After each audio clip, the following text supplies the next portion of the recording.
Once again, hello everyone. I hope that partnership and characteristic of partnership would be clear to all. Now we will study about rights of partner. Okay, so let's start. What are the rights of a partner in a partnership? So the first point comes under the category of rights of a partner is that every partner has a right to share profit और losses with the other partners in the agreed ratio. It means जितने भी partners एक partnership में हैं उन सबके पास right होता है कि उनके पार्टनरशिप में मीन्स उनके बिजनेस ने जो कुछ भी प्रॉफिट या जितनी भी लॉसेस एक अकाउंटिंग ईयर में अर्न की हैं, कमाई हैं, उसको आपस में इक्वली या फिर एग्रीड रेशियो के अकॉर्डिंग बांट लेना. Now the second point comes under the rights of a partner is that every partner has a right to take part in the conduct of a business. It means जितने भी partners होते हैं partnership में उन लोगों के पास rights होता है कि पार्टनरशिप में जितने भी ऑपरेशन हो रही है उसमें वो लोग कंडक्ट ले सकते हैं. Now the third point is every partner has a right to be consulted in the matter related to the partnership business. It means जितने भी पार्टनर्स हैं पार्टनरशिप में उन सबके पास राइट होता है कि पार्टनरशिप से रिलेटेड जितनी भी बातें होती हैं, जितनी भी मैटर हो रही हैं, उसमें वो लोग कंडक्ट कर सकते हैं, उसमें वो लोग पार्टिसिपेट कर सकते हैं और अपनी इंसेंटिव भी दे सकते हैं. Now the fourth point is that every partner has a right to disallow the admission of new partner. It means जितने भी पार्टनर हैं पार्टनरशिप में उन लोग के पास राइट्स होता है कि वो न्यू पार्टनर को एक पार्टनरशिप में लाने से क्या कर सकते हैं, मंजूरी नहीं दे सकते हैं. सपोज डेट अगर 3 पार्टनर हैं बिजनेस में, उनका नाम है ABC, और अगर चौथे पार्टनर्स की लाने की तैयारी की जा रही है और उस पार्टनर का नाम D है, तो अगर ABC जो है अगर ना चाहें कि कोई न्यू पार्टनर आए तो D कभी भी पार्टनरशिप में एंट्री नहीं ले सकता. अगर AB चाहे और C ना चाहे तो भी D पार्टनरशिप में नहीं आ सकते. इट मीन्स दैट कि the consent of every partners in a partnership is necessary for the admission of new partner. It means सभी पार्टनर हैं, जितने भी एग्जिस्टिंग पार्टनर हैं एक पार्टनरशिप में, उनकी कंसेंट, उनकी सहमति बहुत ज़रूरी होती है किसी न्यू पार्टनर को एक पार्टनरशिप में लाने से. Now the fifth point is that every partner has a right to retire from the firm after giving a proper notice. It means जितने भी पार्टनर हैं एक पार्टनरशिप में उन लोग के पास ये राइट होती है कि वो लोग पार्टनरशिप से रिटायरमेंट ले सकते हैं एक प्रॉपर नोटिस देने के बाद. मीन्स अगर उनको रिटायरमेंट चाहिए पार्टनरशिप से तो वो अपने फर्म को 1 महीने पहले एक नोटिस इशू कर दें, एक नोटिस दे दें, सो डैट उनकी जितने भी सेटलमेंट ऑफ अकाउंट है उसको क्लियर करी जा सके और उनको पार्टनरशिप से रिटायर की जा सके. So these are the points comes under the rights of a partner. Now we have to study about partnership deed. Okay. Now what is partnership deed? As I have written in the copy is that the written document which contains the terms of agreement is called partnership deed. It means जो भी agreement की partners के बीच में हुई है partnership start करने से पहले, उन सभी एग्रीमेंट का एक रिटेन बेसिस में कहीं लिख के वो सब एग्रीमेंट कर दी जाए. मीन्स उन्होंने जितना भी एग्रीमेंट किया है कि हमको इतनी ऐसे प्रॉफिट शेयर करेंगे, इतना कैपिटल इन्वेस्ट करेंगे, इतना हमारी लाइबिलिटी होगी, इतनी हमारी रिस्पॉन्सिबिलिटी होगी, ये सभी चीज़ों को एक रिटेन बेसिस में कहीं पे लिख के एग्री किया जाए, उसको पार्टनरशिप डीड कहते हैं. Once again the written document which contains the terms of agreement is called partnership deed. Partnership deed is also called article of partnership. Okay, means जितने भी एग्रीमेंट हुई हैं पार्टनरशिप में उन सभी एग्रीमेंट को एक रिटेन बेसिस पे कहीं लिख के किसी पेज पे लिख के उस बात की सहमति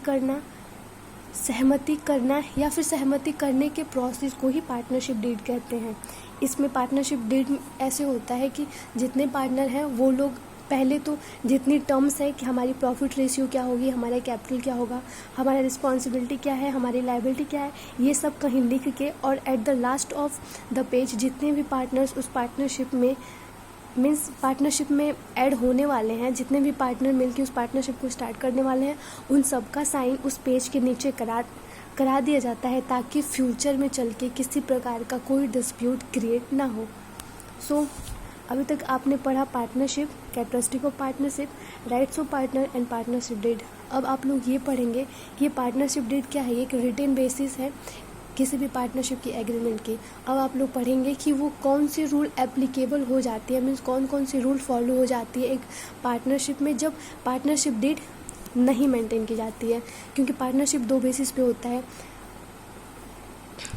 ओके, पार्टनरशिप डीड या तो रिटन पे हो जाती है या तो ओरल पे हो जाती है। अगर रिटन बेसिस पे करते हैं तो पार्टनरशिप डीड है, अगर ओरली करते हैं तो पार्टनरशिप डीड नहीं है। सपोज डेट कोई पार्टनरशिप है, वो ओरली अपना पार्टनरशिप स्टार्ट कर ली, अब उसके पास रिटन बेसिस में एविडेंस कुछ नहीं है, तो उस टाइम में क्या होगा कि जो भी प्रॉफिट जो भी लॉस उसकी पार्टनरशिप या फिर उसकी बिजनेस जो अर्न की है उसका सेटलमेंट कैसे हो, उस टाइम ये सारी चीज़ें उस पार्टनरशिप के साथ, उस कंपनी के साथ एप्लीकेबल हो जाती हैं। किसी भी पार्टनरशिप में अगर पार्टनरशिप डेट मेंटेन नहीं की गई है तो उस टाइम ये सब सिचुएशन उस पार्टनरशिप में एप्लीकेबल हो जाती हैं। Okay, it means profit sharing ratio means जो भी प्रॉफिट वो पार्टनरशिप अर्न करेगी उसको आपस में इक्वली बांट दी जाएगी। जो इंटरेस्ट ऑन कैपिटल है, मीन्स व्हाट इज़ कैपिटल। अब कैपिटल क्या होता है? सो द अमाउंट और money which is invested by a businessman to establish their business is called capital. Means वो अमाउंट, वो पैसा जो एक बिजनेसमैन अपने बिजनेस को स्टार्ट करने में लगाता है, बिजनेस को स्टार्ट करने में इन्वेस्ट करता है, उसको कैपिटल कहते हैं। ठीक है, तो इंटरेस्ट ऑन कैपिटल जो है वो सब उस पार्टनर्स को नहीं दी जाती है जब उसके पार्टनरशिप में पार्टनरशिप डीड मेंटेन नहीं की रहती है। ठीक है, अगर पार्टनरशिप डीड किसी पार्टनरशिप में नहीं है तो उस टाइम में इंटरेस्ट ऑन कैपिटल जो है, जो कि दिया जाता है पार्टनर्स को, उनको प्रोवाइड नहीं की जाएगी। Now the interest on drawing जो है वो चार्ज नहीं किया जाएगा। इंटरेस्ट ऑन ड्राइंग जो होती है वो किसी भी फर्म के लिए प्रॉफिट होती है। ठीक है, और इंटरेस्ट ऑन कैपिटल जो है वो किसी भी फर्म के लिए एक्सपेंस होती है, और इंटरेस्ट ऑन ड्राइंग प्रॉफिट होती है। Now what is drawing? Drawing क्या होता है?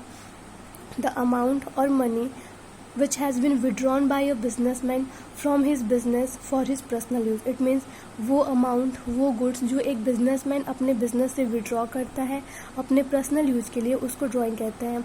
And drawing has been deducted from the capital of that very partner. Okay, जो भी ड्राइंग किया रहता है कोई पार्टनर, उसकी कैपिटल अकाउंट से उसकी ड्राइंग की अमाउंट माइनस कर दी जाती है। Now the salary to a partner, salary जो होती है जो पार्टनर्स को दी जाती है वो भी पार्टनरशिप डेट ना होने की वजह से नहीं दी जाती है। इंटरेस्ट ऑन कैपिटल जो है वो 6% at the rate of 6% per annum partners को दी जाती है, चाहे पार्टनरशिप डेट मेंटेन रहे या पार्टनरशिप डेट मेंटेन ना रहे। अगर किसी पार्टनरशिप में पार्टनरशिप डेट मेंटेन है तो भी उसको 6% लोन, इंटरेस्ट ऑन लोन जो है प्रोवाइड की जाएगी। अगर पार्टनरशिप डेट नहीं है किसी पार्टनरशिप में, फिर भी 6% जो रेट ऑफ इंटरेस्ट है वो पार्टनर्स के लोन पे चार्ज किया जाएगा। Admission of new partner, it means अब आता है एडमिशन ऑफ न्यू पार्टनर। तो एडमिशन ऑफ न्यू पार्टनर जो है, अगर पार्टनरशिप डेट नहीं है उस टाइम में जितने भी एग्जिस्टिंग पार्टनर हैं उनकी सहमति के अकॉर्डिंग किसी न्यू पार्टनर को पार्टनरशिप में लाया जाता है। अगर एग्जिस्टिंग पार्टनर में से कोई एक पार्टनर इस बात से डिनाई करता है, इस बात से डिसएग्री करता है कि हमको न्यू पार्टनर नहीं चाहिए, तो at that situation new partner जो है, जो पार्टनरशिप में आने वाला है, उसकी एंट्री कभी नहीं की जाती है। It means the consent of every partner in a partnership for the admission of new partner is very necessary. It means जितने भी एग्जिस्टिंग पार्टनर हैं एक पार्टनरशिप में, उनकी सहमति बहुत ज़रूरी होती है एक न्यू पार्टनर को पार्टनरशिप में लाने के लिए। Now the last is that each partners can participate in the conduct of business. It means अगर पार्टनरशिप डेट मेंटेन नहीं हुई है तो जितने भी पार्टनर हैं पार्टनरशिप में, उन लोग के पास राइट है, वो लोग conduct of business means business में जितने ऑपरेशन हो रहे हैं उसमें वो लोग पार्टिसिपेट कर सकते हैं। इट मीन्स पार्टनरशिप डीड जो है वो एक रिटन डॉक्यूमेंट है जिसमें जितने भी टर्म्स एंड कंडीशन है पार्टनरशिप से रिलेटेड वो सब कुछ मेंटेन की जाती हैं। उसमें सब कुछ लिखा जाता है कि आप कौन सी एक्टिविटी करेंगे, कैसे करेंगे, किसकी क्या लायबिलिटी है, किसकी क्या प्रॉफिट है, किसकी क्या कैपिटल है, ये सब पार्टनरशिप डेट में मेंटेन की जाती है। अगर यही एग्रीमेंट अगर रिटन बेसिस पे होती है तो उसको हम पार्टनरशिप डेट कहते हैं। अगर वो रिटन बेसिस पे नहीं की जाती है तो उसको ओरल एग्रीमेंट कहते हैं। Is it clear now? इसके बाद आपको अब पढ़ना है profit and loss appropriation account. अभी तक आप लोगों ने सिर्फ प्रॉफिट एंड लॉस अकाउंट पढ़ा होगा, लेकिन अब आप लोग profit and loss appropriation account पढ़ेंगे। और ये जो profit and loss appropriation account है ये नॉमिनल इन नेचर है। It means losses and expenses has been debited and income and gains has been credited. Okay, यही फॉर्मेट है आपका पूरा profit and loss appropriation account का। ये जो अकाउंट है ये मेनली सिर्फ पार्टनर्स को उसके इंटरेस्ट ऑन कैपिटल, उसको सैलरी, कमीशन, रिजर्व, ड्राइंग, ये सब डिस्ट्रीब्यूट करने के लिए ही बनाया जाता है। पार्टनर्स को रेम्यूनरेट करने के लिए ही ये अकाउंट प्रिपेयर की जाती है, ठीक है। और इसको प्रिपेयर करने के बाद आप कैपिटल अकाउंट प्रिपेयर करेंगे उस पार्टनर्स का, देन आफ्टर आप बैलेंस शीट क्रिएट करेंगे। सो इन द नेक्स्ट वीडियो मैं आप लोग को ये पूरा परफॉर्मा समझाऊंगी। देन आफ्टर ये जो अकाउंट में इस अकाउंट में जितनी भी ट्रांजेक्शन हो रही है इसकी कहीं ना कहीं जनरल एंट्री भी पास की जाती है। तो इसकी जनरल एंट्री कैसे पास की जाएगी, ये to the salaries of partner क्या होता है, ये सब जितनी भी ट्रांजेक्शन है ये क्या होती है, मैं आप लोग को नेक्स्ट वीडियो में समझाऊंगी।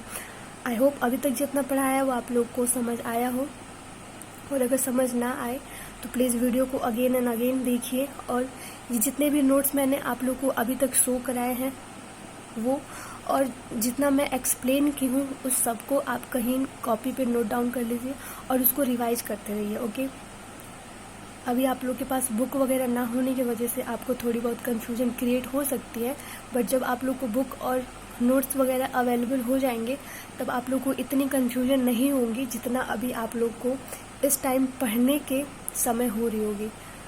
So have a patient and be confident. Thank you.